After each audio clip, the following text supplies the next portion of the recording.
We want to pick back up now on the conversation about New York Governor Andrew Cuomo and his resignation today. Joining us now, a former staffer, Cassie Moreno. She comes in now for more perspective on what it's like to work in the governor's office. Cassie, thanks for your time. Let's start with your reaction to the governor's announcement today. Knowing what you know about him and working in that office, did it surprise you? Thank you so much for having me. His resignation actually did surprise me. I think everyone in New York politics was expecting this to be a battle through impeachment, was expecting him to literally fight till he was the last man standing. He'd already lost his most senior advisor yesterday. But I think everyone in the state of New York, in New York politics, including myself, was surprised but relieved at this outcome. We should probably point out here, too, Cassie, that you were not named in the Attorney General's report, nor did you make any allegations against the governor, correct? That's correct. All right. So he apologized today, took responsibility, but then said, I never crossed the line with anyone. What was your reaction when you heard that?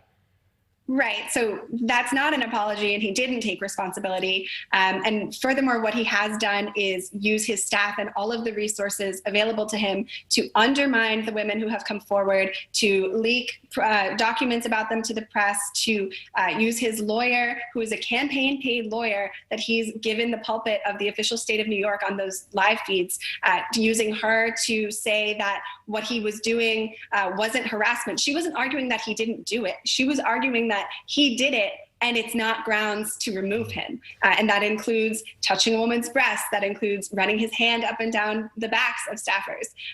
He, gave someone all of the resources of New York to argue that that didn't matter. Did you ever talk to any of the staffers in the office about any of this, Cassie? Yeah, so I did. So I was in the office from from December of 2020 to January of 2021. So this past December and January. And I had started work, and about 4 days later, Lindsay Boylan's first allegations became public, her very first tweets.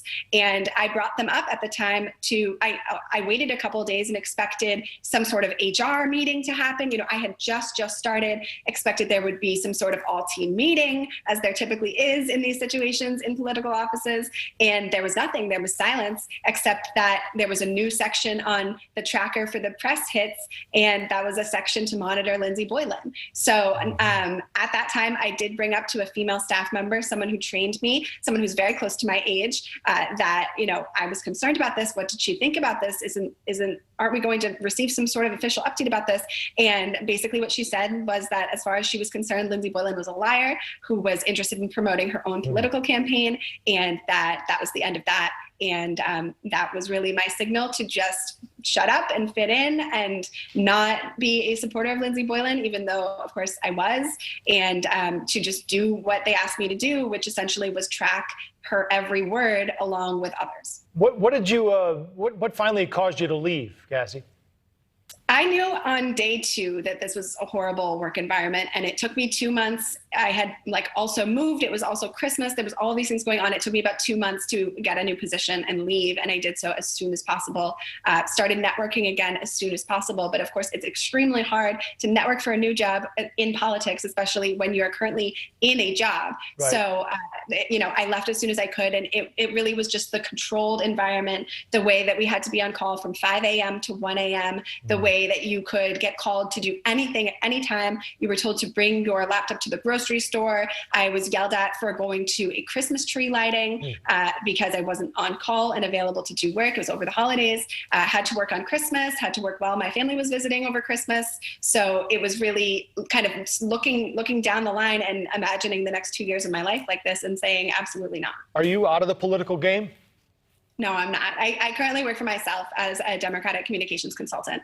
All right, Cassie Moreno, former Cuomo staffer. Cassie, thanks for your time. Thank you so much. Good luck.